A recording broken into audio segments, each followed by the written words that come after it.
Адамның рухани байлығы мен ішкі дүниесі туралы нақыл сөздер. Адам бойындағы ең қымбат қабілет бір сөз жеткілікті кезде екінші сөзді пайдаланбау болып табылады.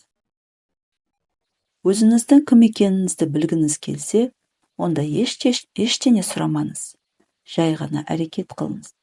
Әрекеттеріңіз сіздің кім екеніңізді көрсетіп, мінезіңізді айқындап береді. Пайдалы нәрсені үйренбеген әр күніміз жоғалтқан күнмен пара-пар.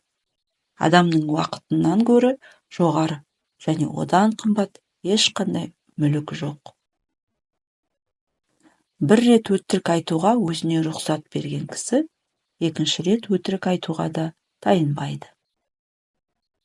Адамдарға шектен тыс көп жақсылық қылма, себебі олардың жақсылықты қабылдау шекарасы да әртүрлі. Қауіпсіздік жолында өз еркіндігін біреудің қолына тапсыратын адам екеуінен де айырылады. Егер ашулансаң, ішінен 10-ға дейін сана. Ал егер ашуын асып-тасып бара жатса, онда 100-ге дейін сана. Адамдар көбінесе өз азаптарының себептерін басу үшін күресуден гөрі азап шегуді жалғастыруды жөн көреді. Тек қана екі кісі сен жайындағы шындықты біледі. Бірін анаң болса, екінші дұшпаның. Батыл адамдардан гөрі қорқақ адамдар көбінесе ұрыс жанжал шығаруға бейім болады. Адамдардың барлығы дүниені өзгертуді қалайды, бірақ ешкім өзін өзгертуді ойлап та көрмейді. Менде қалаған нәрсемнің бәрі жоқ, бірақ мен өзімде бар нәрсенің бәрін жақсы көремін. Өз пікірі жоқ адам әдетте өте көп сөйлейді. Өз мәдениетін, тарихын, тілін ұмытқан мемлекет көп ұзамай біржолата жоғалады. Күте білген адамға барлық нәрсе өз уақытында келеді. Бақытсыздығымыздың бірден бір себебі өткенді және келешекті тым көп уайымдаймыз. Қазіргі сәтпен өмір сүруге уақытымыз жетпейді. Тәрбиелі адам өзін талапшыл болады, ал ақымақ болса өзгеге талап қояды. Егер сіз бұдан былай біреулерді үшін жаман адамға айналсаңыз, демек оған керегінен артық жақсылық жасап қойыпсыз. Қорқақ дос дұшпаннан да қауіпті. Ешкім сіз туралы ештеңе айта алмайды. Адамдар не сөйлесе де, мұны өздері жайлы айтады. Тек төмен адам ғана өзін өзгеден жоғары қояды.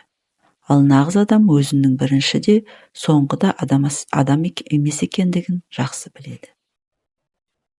Сіз бұл өмірге біреудің қалауын орындау үшін келмегенсіз. Сіз өзгелерді алдап жатырмын деп ойлағаныңызда, шын мәнінде өзіңізді алдап жатқан боласыз.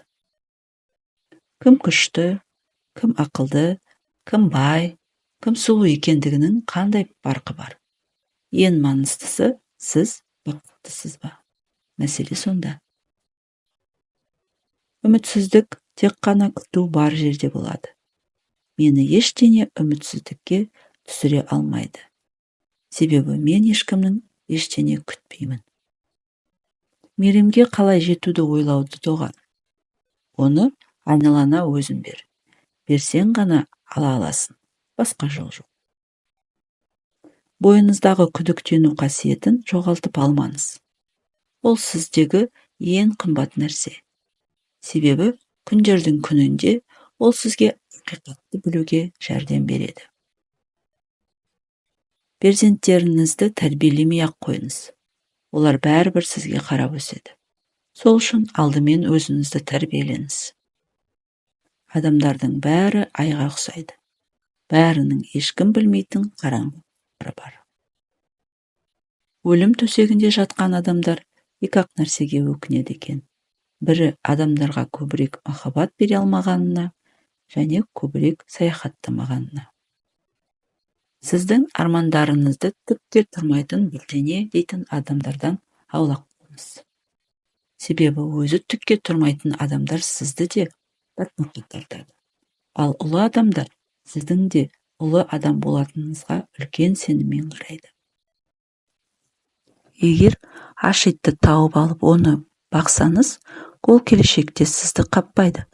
Адам тәрбиелеу мен ит тәрбиелеудің басты айырмашылығы да осында. Өлімнен қорқу өмірден қорыққаннан келіп шығатын нәрсе. Өз өмірін толыққанды жасап өткен адам өлімнен қорықпайды.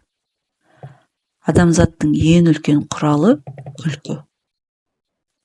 Шынайылық жоғалтқан мәдениеттің ең төресі. Денсаулық жайлы білгіштердің айтқан ақылынан абай болыңыз. Кішкене ғана қателік өміріңізді қауіпті тууге мүмкін.